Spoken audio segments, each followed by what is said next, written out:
Poppy কিচেনের আরেকটি রান্নার রিভিউ নিয়ে চলে এসেছি। প্রথম রিভিউ দিচ্ছে আমার ছেলে। তার এক্সপ্রেশন দেখে বুঝে নাও রান্নাটা ঠিক কত ভালো হয়েছে। হ্যালো ফ্রেন্ড, এর আগের দিন একটা ভিডিও করেছিলাম ডিম দিয়ে বাঁধাকপি রেসিপি। পপিদিরই ভিডিও ছিল সেটা। আজকে ডিম দিয়ে ফুলকপির অনন্য স্বাদের একটি ভিডিও পপিদি আপলোড করেছিল। আজকে আমরা সেই ভিডিওটি অনুসরণ করে বানিয়ে দেখব ঠিক কতটা স্বাদের হয়েছিল পপিদির ফুলকপির সাথে ডিমের রেসিপিটা। এই যে ফুলকপি এইভাবে কেটে নিয়েছিল পপিদি, আমরাও সেইভাবে কেটে নিয়েছি। এবার একটু জল দেব।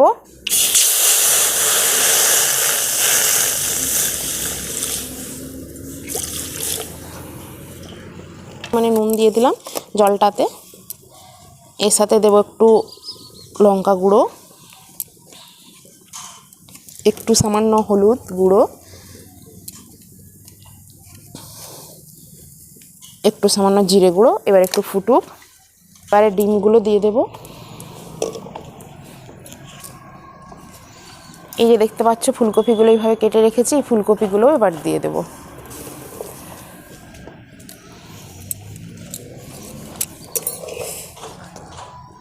এবার এই ডিশটা দিয়ে চাপা দেব। এটাকে বেশ কয়েকক্ষণ চাপা দিয়ে রাখবো সিদ্ধ হওয়ার জন্য।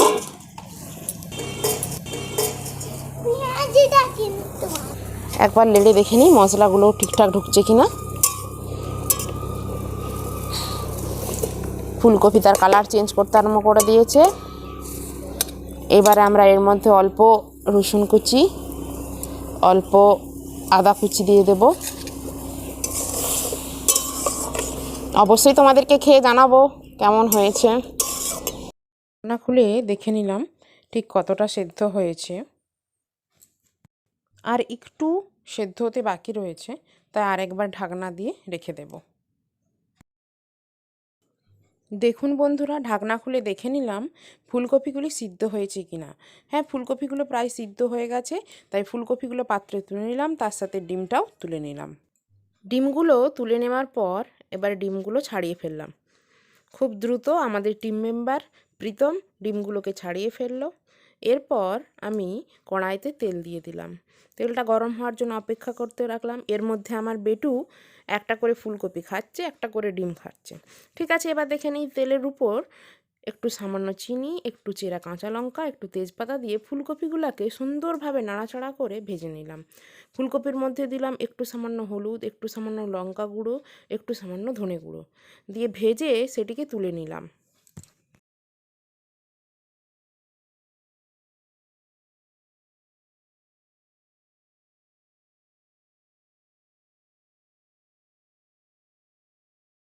এরপর আর একটু সামান্য তেল দিয়ে দিলাম কড়াইতে।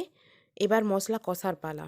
তেলের উপরে দিলাম একটু পেঁয়াজ, তারপরে পেঁয়াজটাকে নাড়াচাড়া করতে থাকলাম। এরপর পেঁয়াজটি যখন ভাজা হয়ে আসবে, তখন পেঁয়াজের উপর দেব অল্প রসুন কুচি। দেখতে পাচ্ছেন আমার বেটু ডিম খাওয়াতে ব্যস্ত।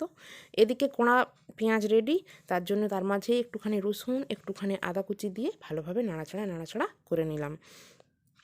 এরপর দিলাম টমেটো কুচি। টমেটোটা ভালোভাবে গলে যাবার পর এরপর একটি মিশিয়ে রেখেছিলাম মিশ্রণ। তার মধ্যে ছিল একটু সামান্য হলুদ গুঁড়ো, একটু সামান্য লঙ্কা গুঁড়ো, একটু সামান্য জিরে গুঁড়ো আর খালি খোলায় ভেজে রাখা জিরে গোলমরিচ গুঁড়োর মিশ্রণটি। এরপর এই মশলাটাকে ভালোভাবে কষিয়ে নিলাম এবং কষানোর পর দেখতে পাচ্ছ রঙটা চেঞ্জ হয়ে গেছে। সেই মশলাটি ফুলকপি এবং ডিমের উপর তুলে রেখে দিলাম। এরপর আমার বেটুকে প্রথমে খাইয়েছিলাম, তার এক্সপ্রেশন দেখে তুমি বুঝে গেছো রান্না ঠিক কীরকম হয়েছিল। সত্যিই বলছি, আমি খেয়ে দেখেছি, রান্না অসাধারণ হয়েছিল। এবার শুনে নাও বাচ্চাদের কমেন্ট। কেমন হয়েছে প্রীতম? দারুণ হয়েছে। এরপর টেস্ট করছে আমাদের আরেকজন সদস্য। আমি বলবো 10-এর মধ্যে 10 এই রেসিপিটি। এবার তার মুখ থেকে জেনে নিন কেমন হয়েছে।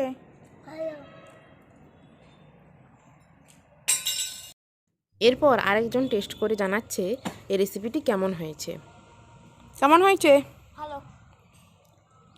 খুশি না খুশি নয়? খুশি।